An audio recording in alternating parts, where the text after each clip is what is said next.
Hey guys, History Man here. I am back. Yes, I am alive. I know it's been a while.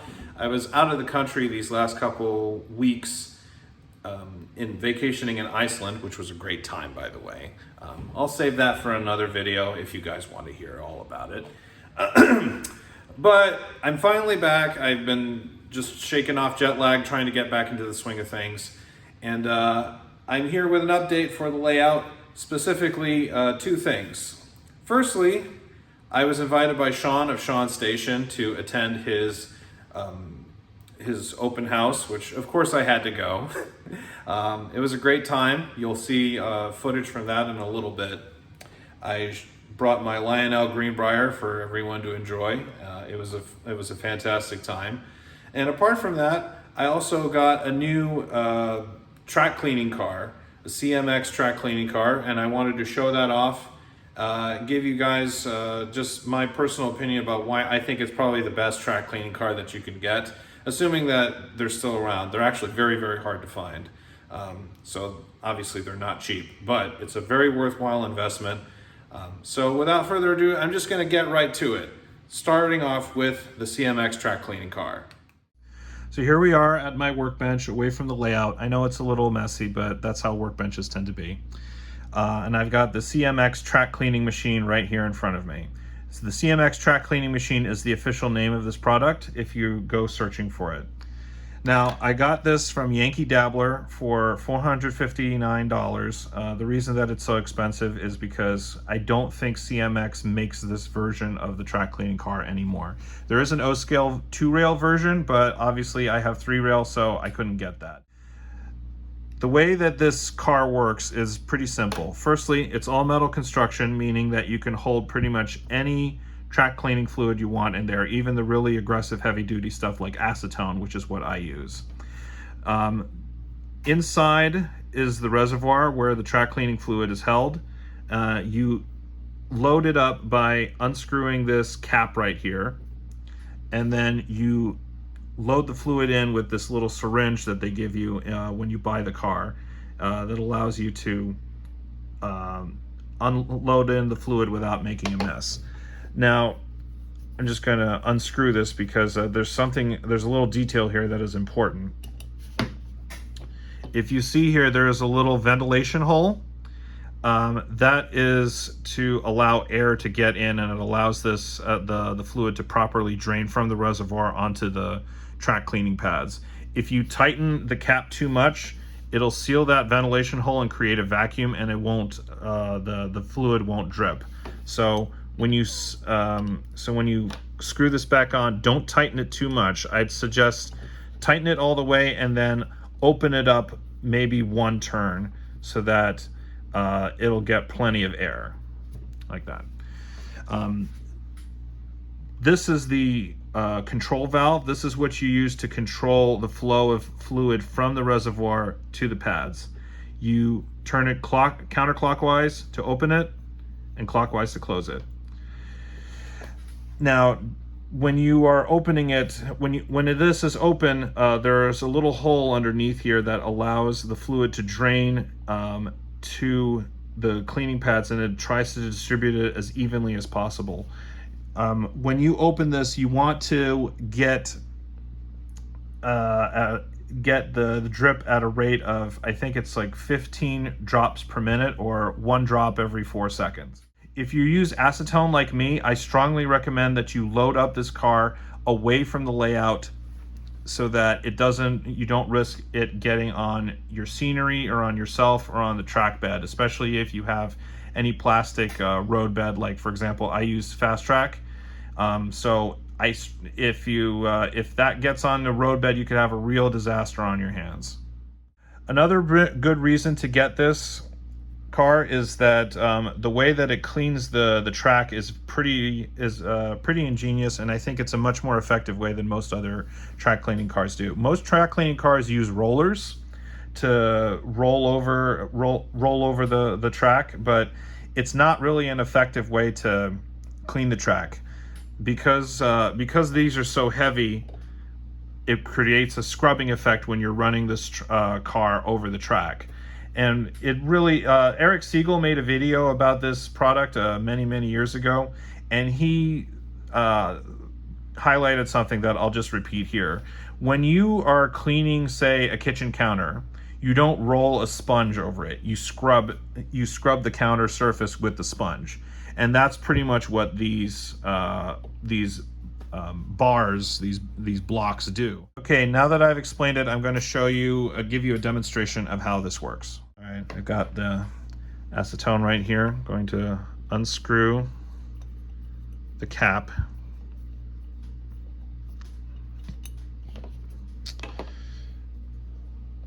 So this is the acetone I use. You can get this pretty much anywhere. Yeah, I probably can get it at Home Depot. I get mine off Amazon, but you can probably get it anywhere.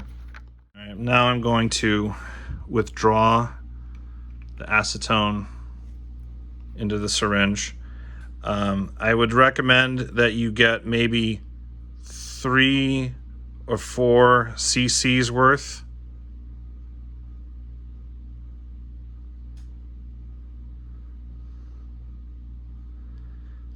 So I'm drawing a little bit more just so that I can get it down. Okay, 3 cc's. All right, now I'm going to insert it like that, and then slowly push it in.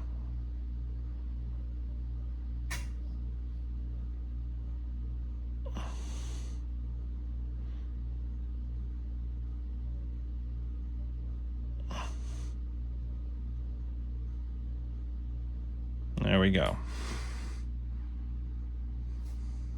Now we screw this back on.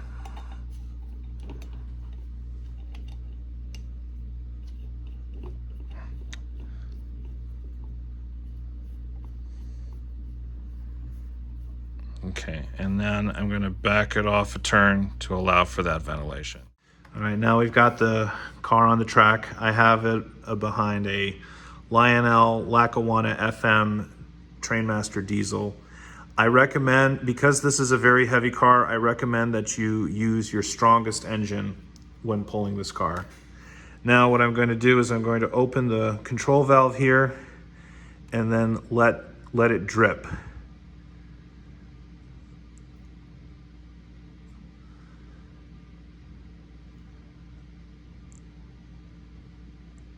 Okay, 1, 2.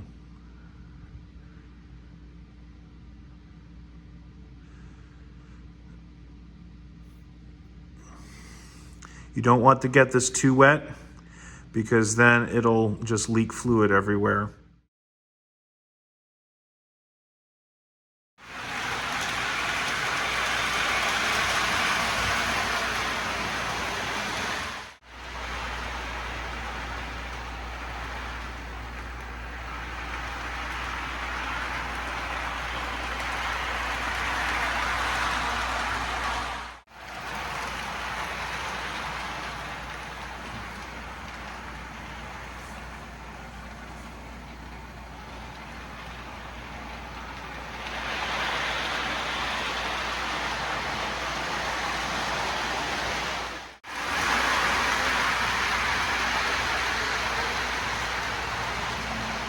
The car is off the layout now, which I strongly recommend. Every time that you're done using this car, do not keep it on the track. Keep it off the layout. Now, what I'm going to do is I'm going to remove the track cleaning pads here, and I can show you just how effective this thing really was. So what you do is you see these little metal bars here. These are the things that keep the track cleaning pads in place. You just do that. Just unhook them. And then you can just slip them off. Take a look at that. All of that was on the track. This is very, very effective. Because the cleaning pads are all wrapped in one big package, you need to cut them yourself.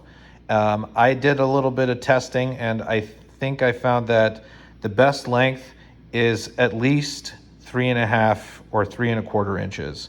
I would lean more towards 3.5 just so that the cleaning pads have enough length that they can properly wrap around the blocks without risk of them slipping off. There you have it. Track cleaning car works fantastic. I strongly recommend anybody, if you can find one, definitely get the CMX track cleaning machine. I think it's probably the best track cleaning car that you can get. All the other ones, especially if you have a large layout like I do and you have spaces that are very difficult to reach. Anyway, that's all for now. I'm going to now transfer over to Sean from Sean's station. Hope you guys enjoy the footage from the open house. Dispatcher, ready to roll. Can I pull?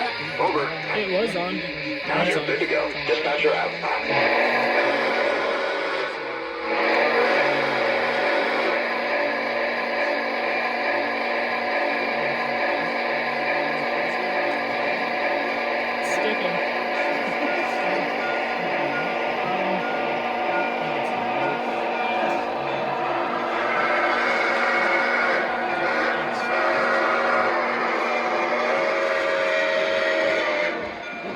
Dispatcher, how's the track look? Am I clear? Over.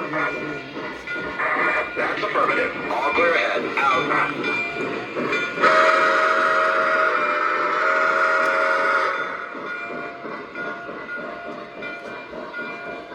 All right, finally cleared the yard limits. Let's get her up to track speed.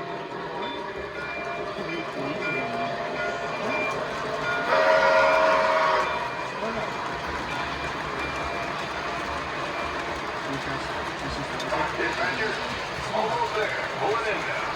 We're clear. Over. Copy that. Switch a line. You're clear now. Dispatcher out.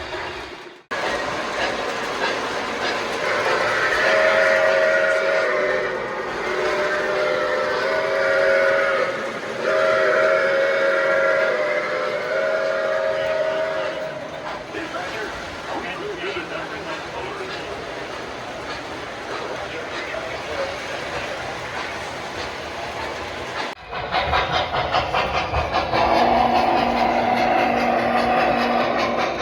Give me another whistle. There you go.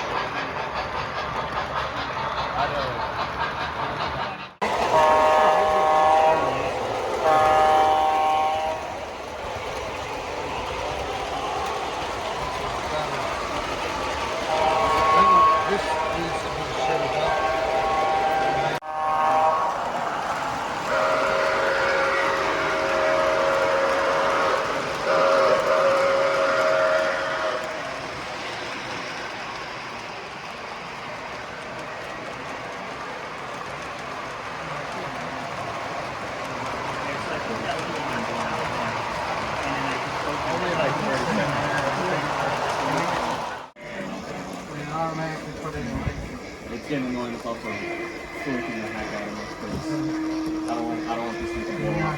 If it does.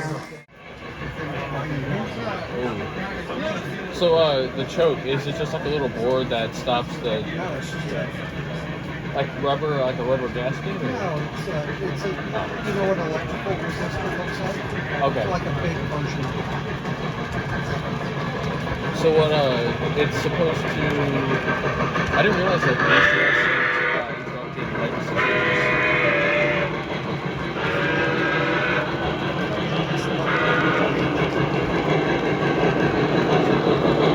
I do, they do. Oh, so it's on different, it's on certain lines. That's weird.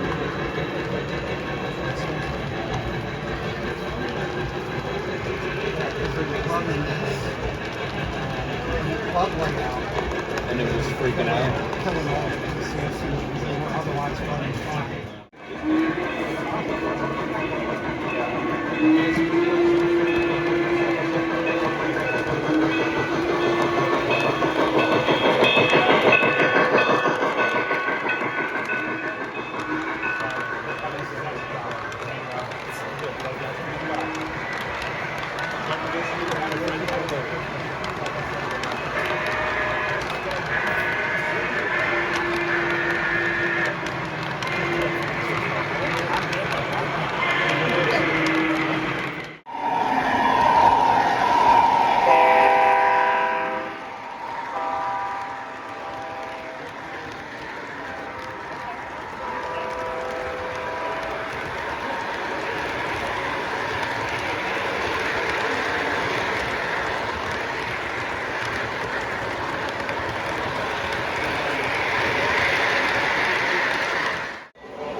There we go.